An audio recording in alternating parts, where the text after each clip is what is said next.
Бүгін сыр елінде қазақстандық футбол аңызы Қазақстан Республикасының еңбек сіңірген бапкері Тимур Сегізбаевты еске алуға арналған 2013-2014 жылы туған жасөспірімдер арасындағы республикалық турнирдің салтанатты ашылуы өтті. Дәстүрлі тоуда биыл 17-ші рет ұйымдастырылып отыр. Турнирдің ашылу салтанатында сөз сөйлеген қала әкімі бұл жарыстың басты мақсаты бұқаралық спортты дамыту, жасөспірімдер арасында футболды насихаттау және даңқты спортшының есімін ұлықтау екенін атап өтті. Қазіргі Қайсар командасының бүгінгі күнге бауы бекіп осындай деңгейге жетуіне өзінің үлкен үлесін қосқан тау тұлғалы азаматымыз. Міне қазір өздеріңіз білесіздер, мынау біздің 1956 жылғы Алматының бас командасы, Уражай командасының қазіргі аты Қайрат.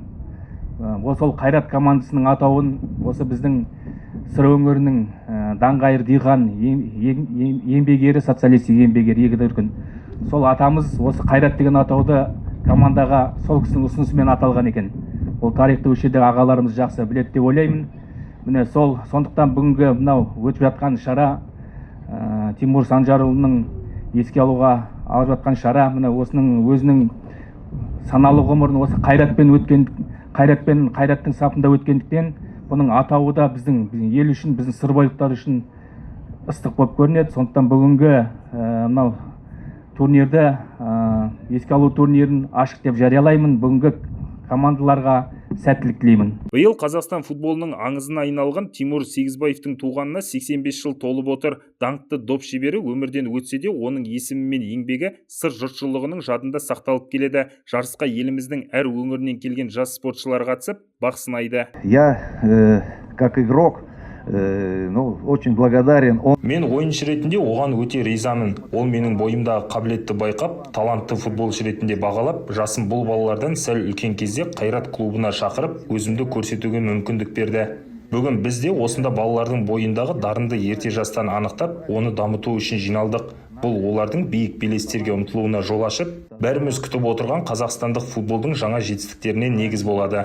Салтанатты жиында мемлекет басшысы Қасым-Жомарт Тоқаев бұқаралық спортты дамытуға қатысты айтқан басымдықтары ерекше атап өтілді. Президент өз сөзінде барлық жас санаттар арасында бұқаралық спортты насихаттап, балалар үшін спорттық инфрақұрылымның қолжетімді болуын қамтамасыз ету қажеттігін айтқан болатын. Бұл бағытта Қызылорда өңірінде ауқымды жұмыстар атқарылып келеді.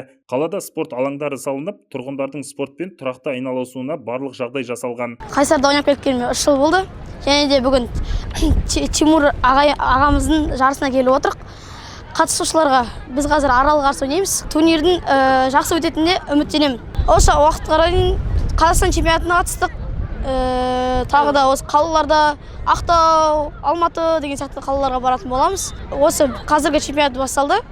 Осы чемпионатта енді топ 3-ке кіреміз деген үміттеміз. Шара барысында Тимур Сегізбаевтың сыр футболының дамуына қосқан өлшеусіз үлесі ерекше айтылды. Салтанатты рәсім соңында турнир ресми түрде ашық деп жарияланып, жарысқа қатысушы жас спортшыларға сәттілік тіленді.